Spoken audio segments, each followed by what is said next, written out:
بسم اللہ الرحمن الرحیم۔ آج ہم آپ کے سامنے یہ بیان کریں گے کہ اگر کوئی شخص وضو کی حالت میں اپنی شرمگاہ کو یا کسی عورت کو چھو لے تو اس کا وضو ٹوٹے گا یا نہیں۔ احناف کا اس کے بارے میں یہ موقف ہے کہ اگر کوئی شخص وضو کی حالت میں اپنی شرمگاہ کو چھو لے تو اس کا وضو نہیں ٹوٹتا۔ احناف کے اس موقف پر دلیل یہ ہے کہ حضرت طلحہ بن علی رضی اللہ عنہ فرماتے ہیں کہ ایک شخص نے رسول اللہ صلی اللہ علیہ وسلم سے سوال کیا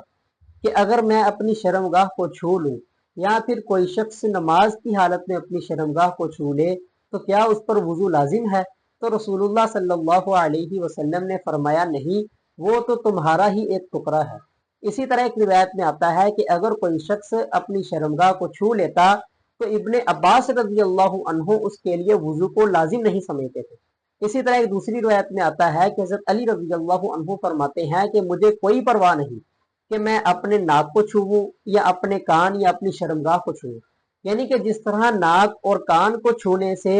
یا ہاتھ لگانے سے وضو نہیں ٹوٹتا، اسی طرح شرمگاہ کو ہاتھ لگانے سے بھی وضو نہیں ٹوٹے گا۔ اسی طرح ایک دوسری روایت میں آتا ہے، حضرت ارقم رحمہ اللہ فرماتے ہیں کہ ایک شخص نے عبداللہ ابن مسعود رضی اللہ عنہ سے سوال کیا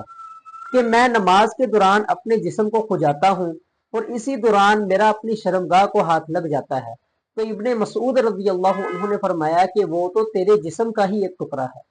اسی طرح اگر کوئی شخص اپنی بیوی کو یا کسی بھی عورت کو چھو لے تو اس کا بھی وضو نہیں ٹوٹتا۔ احناف کے اس موقف پر دلیل یہ ہے کہ حضرت عائشہ رضی اللہ عنہا فرماتی ہیں کہ میں رسول اللہ صلی اللہ علیہ وسلم کے سامنے سوئی ہوتی تھی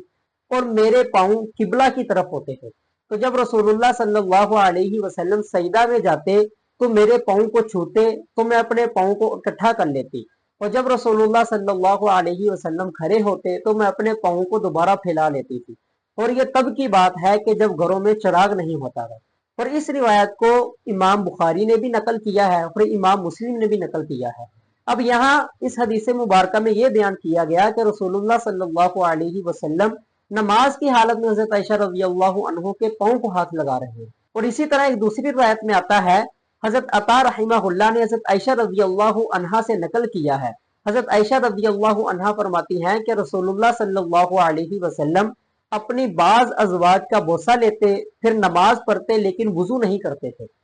جیسا کہ ہم نے آپ کے سامنے احناف کے موقف کو بھی پیش کیا اور احناف کے موقف پر دلائل کو بھی پیش کیا۔ اللہ تعالیٰ جو سنا گیا اس کو سمجھنے کی اور اس پر عمل کرنے کی توفیق عطا فرمائے۔ وما علینا الا البلاغ۔